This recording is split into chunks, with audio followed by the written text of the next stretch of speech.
বাংলাদেশ জামাতে ইসলামী দেশের সকল পর্যায়ে নৈতিকতা সম্পন্ন প্রতিনিধি দিতে চায় বলার বুরহানুদ্দিনে অ্যাডভোকেট মোয়াজ্জম হোসেন হেলাল।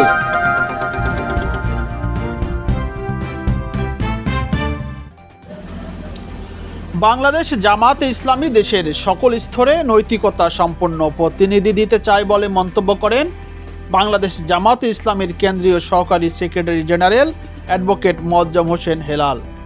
শুক্রবার 14 ডিসেম্বর ভোলার বোরহানুদ্দিন উপজেলা জামাতে ইসলামী প্রতিনিধি সম্মেলনে প্রধান অতিথির বক্তব্য তিনি এসব কথা বলেন। জাতি ধর্ম বর্ণ নির্বিশেষে এই মানুষদের উপরে ইসলামী আন্দোলনের যে দায়িত্ব আছে সেই দায়িত্বের অংশ হিসেবে আমির জামাত এবং স্থানীয় সংগঠন আমির জামাত তাদেরকে নিজেদের পাশে দাঁড়িয়েছে। জামাত শিবিরের লোকরা তো ভাত খায়, তাদেরও তো ক্ষুধা আছে, তাদেরও তো চোখ আছে, চোখে তো দৃষ্টি কম, কিন্তু সেই দৃষ্টি কারা নিয়ন্ত্রণ করলো, সেই ক্ষুধা কারা নিয়ন্ত্রণ করলো, তাদের তো কারা ঘুমাতে ইচ্ছে করে, কিন্তু সেই আরামের ঘুমকে হারাম করা যাবে না। সাধারণ করে চলার অবস্থা করবে সে কে?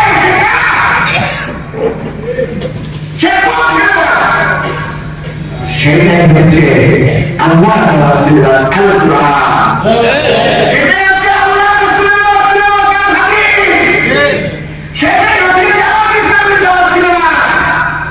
সেই সিনেমার ভিত্তিতে জামাত ইসলামী তার সোনার মানুষকে তৈরি করেছে।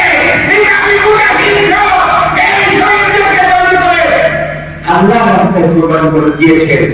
আর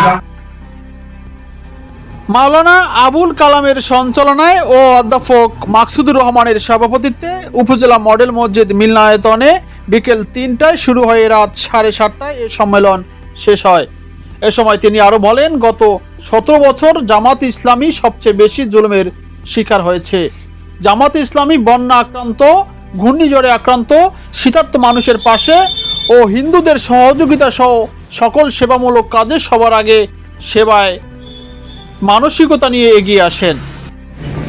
আমরা বিগত দিনে স্বাধীনতার 53 বছর আমরা দেখেছি রাজনৈতিক নেতৃত্বের পরামর্শ হয়েছে, কিন্তু জনগণের ভাগ্যের পরিবর্তন হয় না।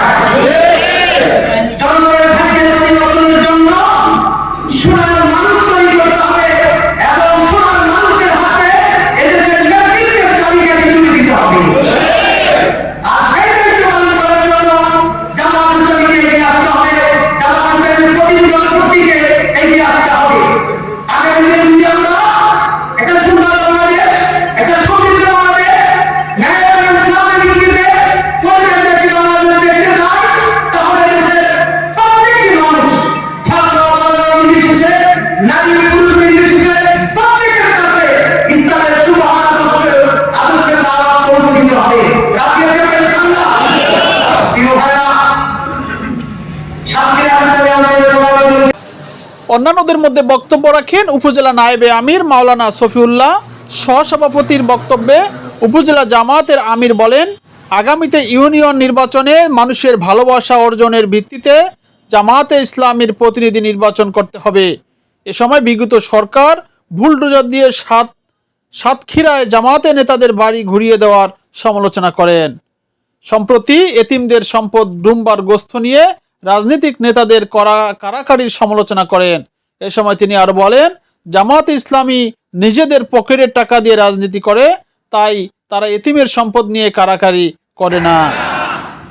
জামাত শিবিরের লোকরা তো ভাত খায়, তাদের এ সময় তিনি পৌরসভা আমির হিসেবে মাওলানা আমানুল্লাহ, টকবি ইউনিয়নের আমির মাওলানা আব্দুল হালিম, কাছিয়ায় আলী আসগর, পখিয়ায় মাওলানা হারুনুর রশিদ, দেউলায় মোস্তাফিজুর রহমান, শাসরায় মিজানুর রহমান, হাসাননগরে মাওলানা তৈবুর রহমান, কুতুবায় নুরুল কারিম সহ বড়ওয়ানকিয়া ইউনিয়নে আবুল কাশেম ও গঙ্গাপুরে মাওলানা জামাল উদ্দিন সহ মোট 9টি ইউনিয়নের আমিরদের শপথ পাঠ করান।